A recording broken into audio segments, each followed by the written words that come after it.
And what's up, YouTube? Here we are back at it again. And today, I'm going to do like a book review. You know, a lot of stuff to the stars media is all over the place. Tom DeLonge is all over the place. They released their third video, and I've read two of his books, and I'm like, you know what? I have to do a book review sooner or later. But I wanted to go back and read the book, and when I went back and read the book, it was better because some of the things that we know now were actually hidden in his book. So right now I'm going to do a book review. Spoiler alert: if you're reading this book and you don't want, I'm not going to give away too much because I want you to read it. But what I'm going to do is I'm going to talk about it a little bit in depth and some of the characters and everything. So we're doing Secret Machines Chasing Shadows, all right, by Tom DeLonge and AJ Hartley, which they did a good book. This is an exciting book. I liked it. I wasn't bored. I looked forward to reading it. When I left off, it was like, okay, I want to get back. I want to get back. So the book was good, and like I said, the second time around, when I had to reread it, I found a lot, some nuggets like, oh, wait a minute, that's what's going on now. I didn't remember that, so I had to go back and do it. So let's get to it. So we got the foreword by Jim Semivan, and if you guys know what Jim Semivan is, he spent 25 plus years in the CIA. He held many positions in there, and he's bringing a lot of credibility to the Stars media. Lots of credibility. So in the foreword, what Jim likes is that Tom DeLonge was trying to paint the government in a positive light, because they're just people. They don't understand what's going on like we don't. They don't have the manual to some of this stuff, and a lot of stuff is so compartmentalized that they don't know what the next guy is doing. They don't have the full thing about it. We would love for them to just come out and tell us everything that's going on, but a lot of the guys involved in this, they don't know what's going on. So if you didn't know, besides Jim Semivan being an actual CIA guy and having over 25 years of experience, he started in '83 and I believe he retired in 2008. He had an experience. Him and his wife. He calls his experience a game changer. He said it was frightening, frustrating, perplexing, and absurd, and both physical and emotional.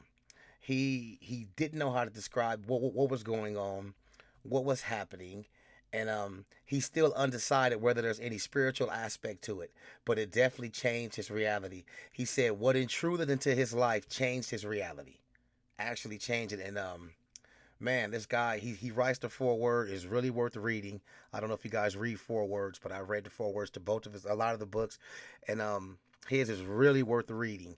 This is a CIA guy trying to explain to you what happened. He doesn't go into too much detail, and I wish he would. I would love to hear verbatim, word for word, what happened to him and his wife. But he gives you a little bit of it. But what I like what he says about the book, because he also read it. He said it's filled with real science to spark the imagination, and that's what I believe this UFO subject can do in reading these books. It can spark your imagination. I don't care who you're from, where you're at.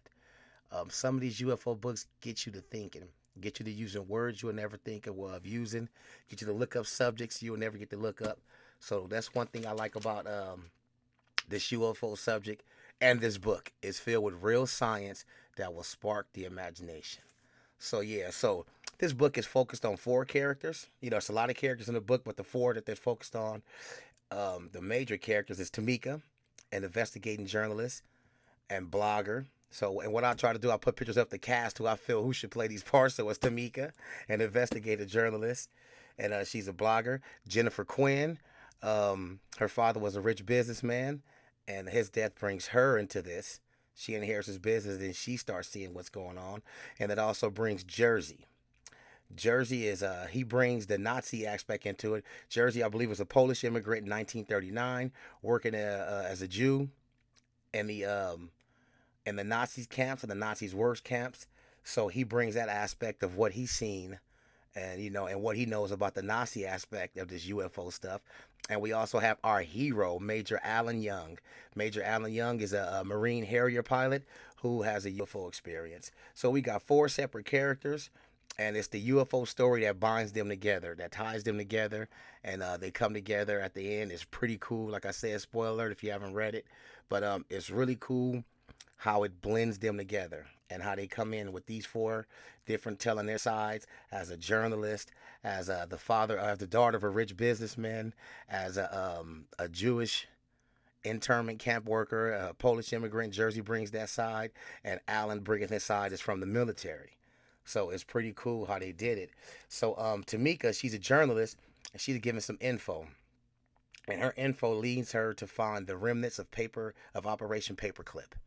We know Operation Paperclip was the program that brought some German scientists over here to help us further our programs, to kind of drain their brains of the knowledge they had. And we all know Dr. Werner von Braun was brought over. A lot of other guys. I think can't think of some of the names off the top of my head. I should have been better prepared with the names, but I didn't plan on going to Paperclip like this. But we know what Paperclip brought on a lot of German scientists. So she's given paperwork, and she finds some of the remnants of Operation Paperclips. And when I seen remnants, like some of the kids that were left over that are now adults still being taken care of the government and stuff like that. So Tamika finds that part right there. And Jersey. Jersey brings in that German element, that German UFO element, that South American German element, and even that Antarctica German element. Wow. And Jennifer parts, wow. Hers was amazing because hers is the nugget of truth. Tom DeLonge was telling everybody, read between the lines, read between the lines.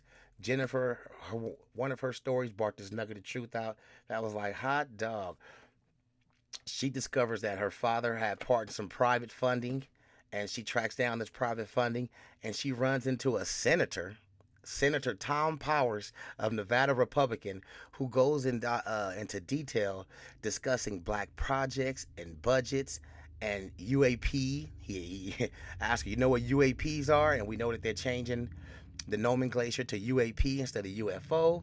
We know that's happening and stuff like that. And he starts explaining to her about these black project programs and how the Pentagon and these programs, they're subject to congressional oversight. Congressional oversight. And he explains to her that even though they're held to congressional oversight, they have a get out of jail free card. And that get out of jail free card is Title 10, Section 119 of the U.S. Code. It states more or less that if there's information that affects the national security, they can omit it. They don't have to put it in there. They don't have to tell you about it. And they can keep on doing as they see fit, as what they need to do, and keep getting this budget and this money. And they don't have to tell you what they're doing if they feel it affects national security. So that's the part Jennifer brings into that. And that's the part that we all know to be true. We're sitting here now. This book came out in 2016. Now we know that these programs do exist. I think we found that out and sometime in maybe October 11, 2017. And here this book has been sitting here since 2016 telling you exactly that, which is pretty dope. Tom DeLonge said, read between the lines. There's truth in this book. It's wrapped around fiction and mysteries and all that stuff. And guess what? It actually is. There was some truth in this book, and I wonder how much more truth is going to be in here. You know, they go into a little bit about these mysterious metals and what they seen with the Roswell wreckage and scene, and I'm like, is this another nugget of truth that he's dropping in here? Time will tell. The more and more they start getting out, so they're through with the videos. Let's see if they bring the metals into it next, because this goes into a little bit about the metals. All right, and so then we have Alan. Alan's the Harrier pilot. Alan has a UFO experience while he's in combat. A shiny sphere shut down his weapon system, and he's actually talked about it. Then the CIA comes in and says, "Hey, you resign from your Marine commission. You go ahead and you resign from that. We'll take you in, and we'll let you know what you've seen." And as he does that, they take him to Area 51 and starts training him to be a TR-3B pilot. They go into how the TR-3B flies off of non-Newtonian physics, which is pretty dope. I even like that word, non-Newtonian physics. That's pretty dope. You know, that's something for you to look up and see what's going on out there. So I like how they do this book, and I like all the stuff they bring in here. It's pretty dope. It's exciting. It is definitely a page turner. The way it ends, how the way it ends, the chapters get smaller, and you're flipping back and forth, story to story. It is dope. It is well written. Some of the chapters aren't necessary about the story, but they're about other UFO stories. They have the Betty and Barney Hill story in there. They have a chapter about that. And I'm like, well, maybe they're dropping what they believe to be truthful nuggets in this book. Then they go on about another cigar-shaped UFO sighting in China that has nothing to do with this story. And I like that. It was very interesting to be reading about a story, following the story, and Here comes a chapter about a UFO sighting that has nothing to do with this story. So I really liked it that. But again, it was a good book. Um, with Tamika, her part, we had some Roswell in there. She even had a My Labs experience. For you guys out there who don't know what My Labs is, the military abduction scenarios where people are abducted by the military, but everything about it looks and seems to be like a UFO experience, and it's the military kind of pretending to do that.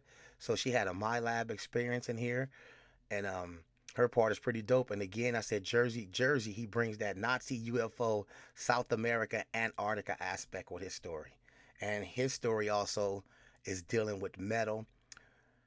I believe his metal comes from the Germans, and I'm not sure where the Germans got it from, but I believe his metal, the part of the metal that he finds, is coming from a German. So I'll try to keep that in mind right there. And Jennifer, her part is dealing with the black budgets and government funding and UAPs like that, and it's pretty dope. And we got to thank Tom DeLonge, man. He really did it. He put some truth out there. The part about the senator and stuff like that. I mean, the black budgets.